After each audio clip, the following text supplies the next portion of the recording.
Haley Monroe era solo la hija de un conserje con polvo en sus botas y silencio en sus ojos cuando un enorme camión se descompuso en la carretera 71. Nadie notó su ese camino hasta que se arremango. Lo que hizo continuación de Joe paralizado a un experimento de policía estatal. Pero no fue su habilidad lo que lo impactó. Fue lo que colgaba de su cuello.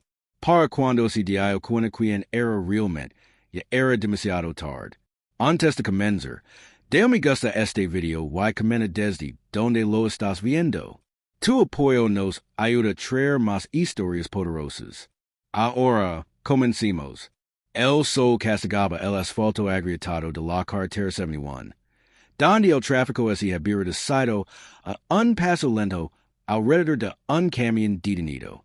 El motor había muerto con un fuerte chisparodio y el conductor, un hombre corpulento llamado Chuck Rollins, estaba afuera rascando la cabeza y maldiciendo en voz baja.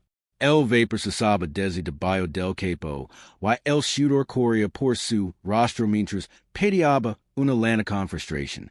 Un par de conductores impacientes tocaron el claxon al pasar, pero nadie se detuvo. Nadie excepto una adolescente silenciosa con jeans polvorientos y una gorra de béisbol gastada. Haley Monroe, de 16 años, salió de la camioneta oxidada de su padre, sus botas aterrizando firme en el pavimento. Su camiseta estaba medio metida, manchada de sed y tiempo. Parecía cualquier otra chica de pueblo pequeño, invisible para la mayoría, fácil de descartar, excepto que había algo en su forma de caminar, calma, enfocada, como lo hubiera hecho antes. Sin dudar, sin miedo, solo propósito. Chuck apenas la miró. No hay nada que puedas hacer aquí, pequeña, murmuró, despidiéndola con la mano. Esto no es una corredora de cest. Es una máquina de 10 toneladas. Haley no dijo nada. Miró bajo el capo levantado. Y observó el enredo de cables, correas y metal como estuviera leyendo un mapa que solo él podía entender. Sus dedos trazaron un conector quemado. Luego siguieron los cables hasta un fusible quemado en la calle de reles. Sin decir palabra, regresó a su camioneta, abrió la calle de herramientas en la plataforma y sacó un pequeño kit, un par de alicates, sin aislante, un fusible de repuesto. Sus manos se movían con precisión constante. Cada movimiento deliberado, sin pánico, sin conjeturas. Chuck se quedó allí, con los brazos cruzados, observando como si fuera un fantasma. ¿Quién te enseñó de esto? Preguntó finalmente, ahora más curioso que molesto. Mi padre, dijo él suavemente. Y el núcleo. Chuck parpadeó. ¿Núcleo? Antes de que pudiera hacer otra pregunta, luces rojas y azules destellaron detrás de ellos. Un policía estatal salió alto, uniformado, con presencia imponente. El oficial Grant Riley había visto muchos vehículos averiados en la carretera, pero este era diferente. Una adolescente con los codos metidos en el motor de un camión no era algo que viera menudo. Se acercó lentamente. ¿Este te bien aquí? Haley se enderezó y asintió. Solo estoy terminando. Chuck abrió la boca para explicar, pero el oficial Riley había vislumbrado algo colgando del cuello de Haley. Placas de identificación reales que tintineaban suavemente con el viento mientras se movía. Sus ojos se entrecerraron. ¿De dónde sacaste esas? Preguntó, su voz de repente cortante. Haley miró hacia abajo. Luego lo miró sin pestañear. Son mías. El air cambió al instante. Riley dio un paso más cerca, examinando las placas como si fueran sagradas. Su mandíbula se tensó. ¿Nombre y unidad? Haley respondió con calma, claramente, como por memoria muscular. El oficial la miró por un largo segundo. Luego, lentamente, increíblemente, saludó. Chuck se quedó congelado, intentando procesar lo que acababa de pasar. Y cuando el motor rugió de nuevo detrás de ella, Haley cerró el capo en silencio. El sonido de ese saludo perduró más de lo que nadie esperaba. No fue solo un gesto.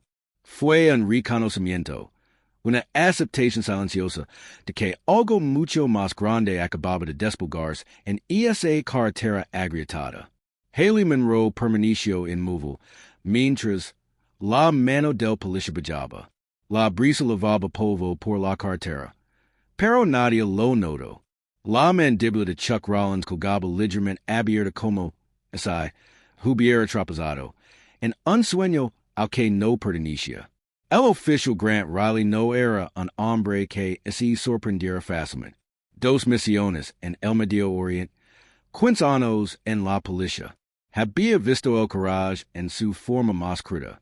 Pero esta chica silenciosa con una camiseta manchada, y manos colosas lo había desequilibrado por completo. Solo he visto esas placas una vez antes. Dijo Riley con cuidado, SUS Ojos Fijos en Haley. Tercer Batallón, Fort Bragg. Serviste. Haley asintió una vez.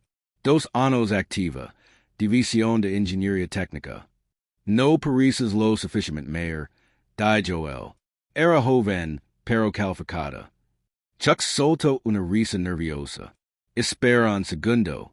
¿Me estás diciendo que ella sirvió en el ejército? Ella? Haley le lanzó una breve mirada, pero no respondió. Volvió al camión y se limpió las manos con un trapo que sacó de su bolsillo trasero. El oficial Riley miró a Chuck, su voz ahora protectora. Deberías estar agradeciendo. Ese motor estaba muerto.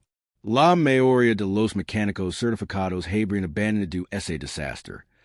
La cara de Chuck se puso roja de vergüenza. Pensé que era solo.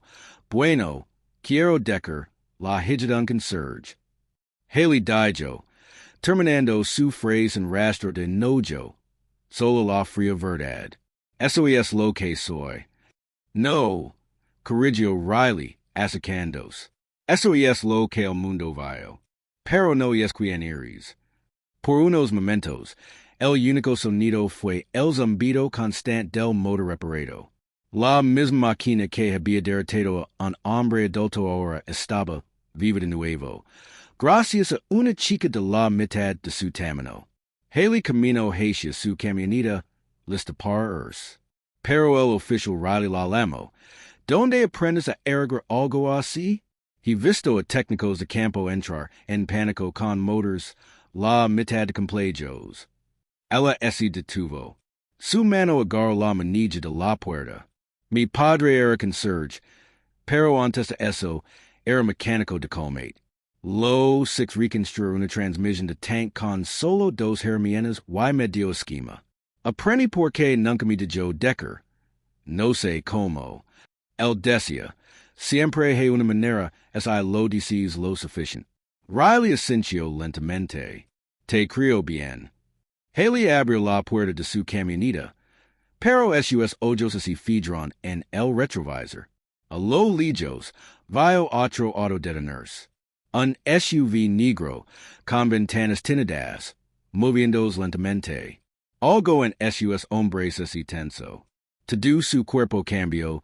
Tenso, alerta, controlado. Chuck lo notó. ¿Esperas a alguien? No, respondió ella. Pero algo me espera a mí. Riley dio un paso adelante, su mano cerca de su funda. ¿Hay algún problema? Haley negó con la cabeza, pero su voz era firme. Oh no. El SUV se detuvo detrás de ellos. Un hombre salió, alto impecable, con una insignia federal prendida en su cinturón. Su mirada fija en Haley al instante. Señorita Monroe, dijo con calma, pero con autoridad, necesitamos hablar. El hombre de traje permaneció inmóvil. La clase de inmovilidad que venía de la autoridad. No tenía prisa. No la necesitaba. Todo en el descontrol.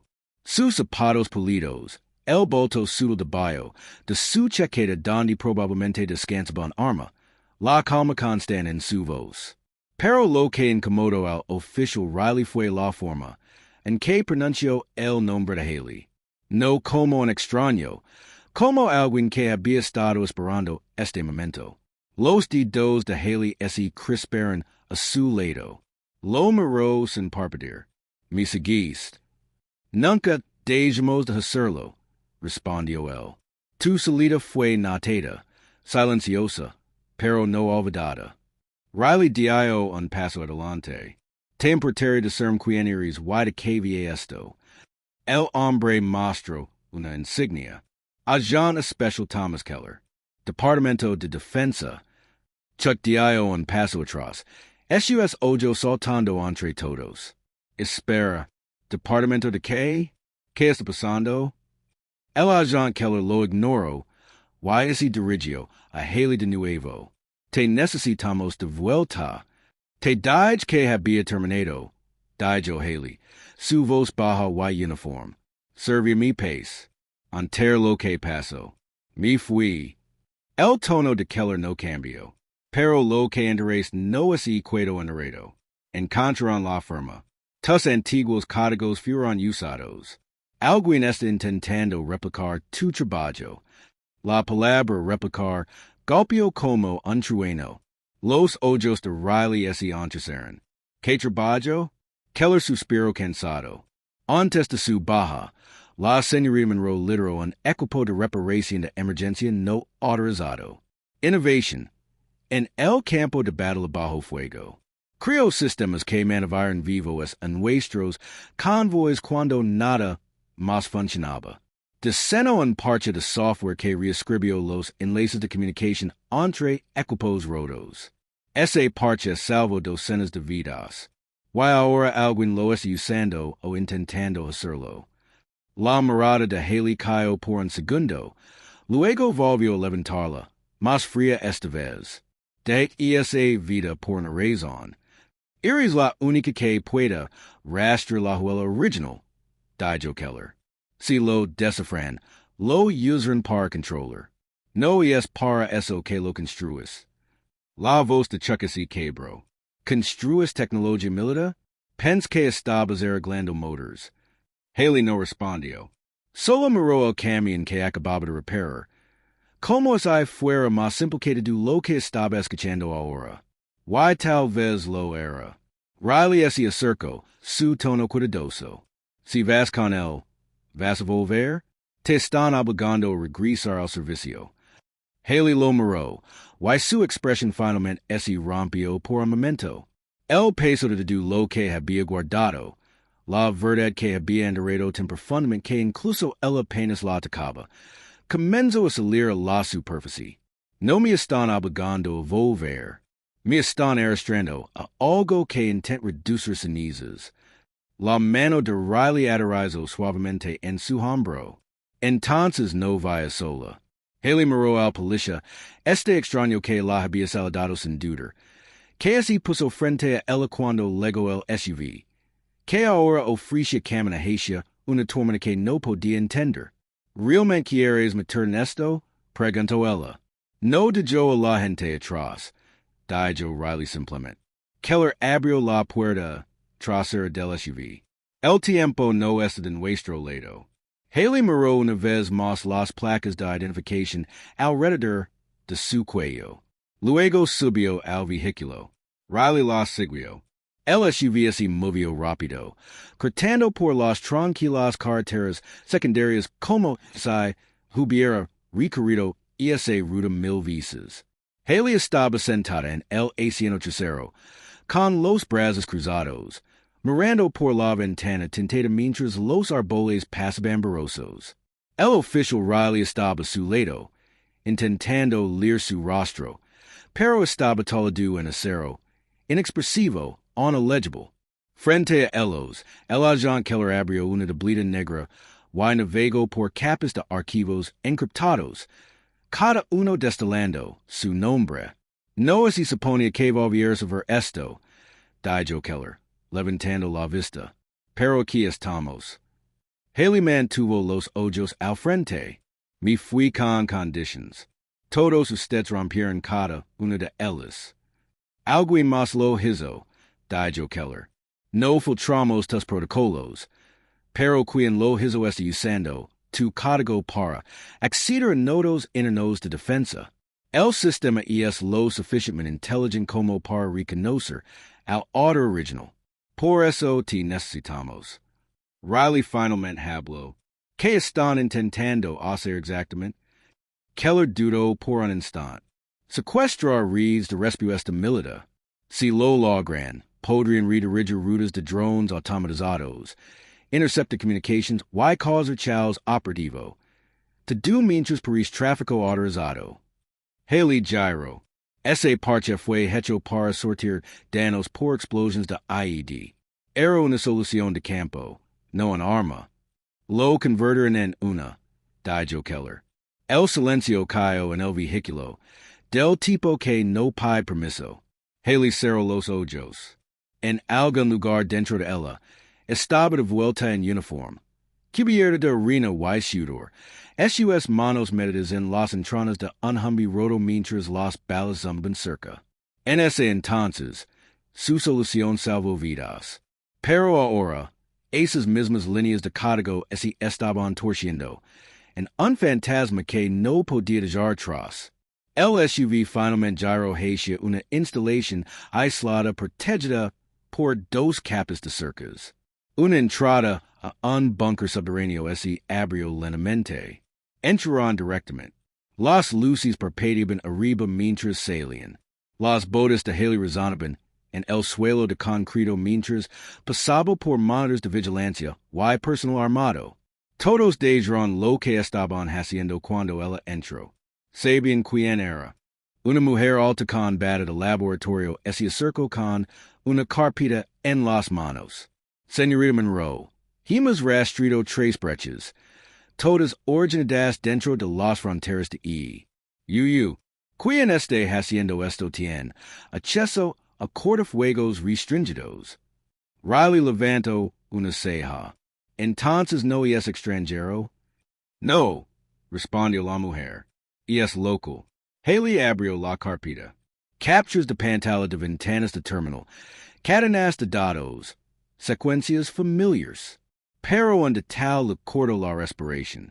La última entrada, una línea de código que ella había escrito, modificada, luego bloqueada detrás de una clave biométrica. Nadie más la había tocado nunca, excepto que ahora había sido usada por alguien con su autorización. Alguien que no debería existir. Levando la vista. Esto no es solo una filtración. Alguien clonó mis credentials. Keller sintió. Por eso te trajimos aquí. No estás bajo sospecha. Eres la única que puede encontrarlos. La voz de Haley bajo. Sé por dónde empezar, pero necesitaré acceso total. Sin restrictions. Why Riley viene conmigo. Keller miró entre ellos. Es un policía estatal. Me salvo antes de que supiera quién era, dijo Haley. Eso es más de lo que puedo decir cualquiera en este edificio. Keller dio un asentimiento reacio. Está bien, pero esto es autorización de nivel negro. Si se filtra, el daño será irreversible. Riley se volvió hacia Haley. ¿Estás listo para esto? No, dijo ella, pero nunca necesita estarlo. La historia ha terminado ahora. Y ahora comienza la lección. Esto nunca fue solo una historia de un camión. Nunca fue solo sobre la hija de un conserje o un camión averiado al lado de una carretera. Se trataba de cómo el mundo subestima a las personas. Como las oposiciones, el estatus y la apariencia pueden cegarnos y la genialidad oculta bajo la superficie. Haley Monroe fue descartada por casi todos los que conoció. Una chica con overall de mezclilla, a seat en la cara, un apellido que nadie conoce. La gente veía manos manchadas de grasa, y sacaba conclusions. Chuck Rollins vio un error de mecánica. Nunca imaginó que estaba observando a una ingeniera probada en la guerra que una vez había sostenido las vidas de soldados en sus manos. El oficial Riley vio algo diferente. Vio respeto. Y por eso vio la verdad. La primera lección es esta. Nunca sumas la historia de algún pasando en lo que leven puesto o de donde vienen. La persona más tranquila en la habitación podría ser la que ha luchado battles que nadie más podría sobrevivir. La chica bajo el camión podría ser la misma que una vez escribió el código que salvó convoys en el extranjero. La segunda lección. Tu pasado no define tu futuro, pero puede preparar para él. Haley intentó alejarse de su antigua vida. Corrió de un mundo que usó su talento pero nunca protegió realmente su alma. Y aún así, cuando llegó el momento, cuando el sistema que construyó estaba siendo torcido en algo oscuro, no corrió de nuevo. Dio un paso adelante. Lo enfrentó. Nos recuerda que algunos llamados no nos abandonan, incluso cuando intentemos enterrarlos. Lo que creemos pueda vivir más allá de nosotros. Y a veces tenemos que volver. No porque queramos, sino porque somos los únicos que podemos arreglarlo. Tercero, y quizás lo más importante, el carácter importa más que las credentials. Riley era solo un policía estatal. No tenía autorización en antecedentes militares. Pero cuando llegó el momento de ponerse entre Haley y algo desconocido, lo hizo sin dudar. No pidió pruebas. No exigió explicaciones. Vio a una persona en necesidad y actuó. Ese es el tipo de integridad que el mundo necesita más. Y no olvidemos esto. Los héroes no siempre están en uniforme. A veces son hijas de conserjes. A veces son mecánicos.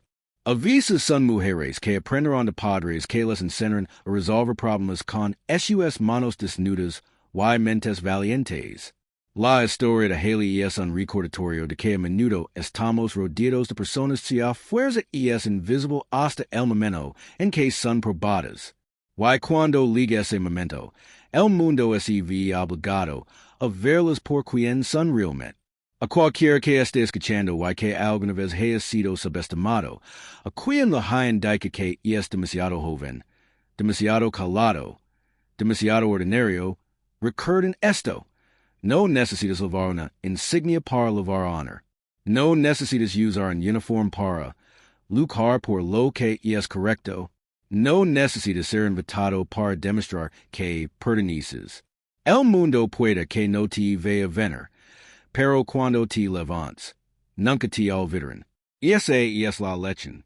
Y lego ese incendio incluso una pequeña chispa en tu corazón. Entonces la misión está cumplida. Mantén esa chispa viva porque un día el mundo necesitará tu historia.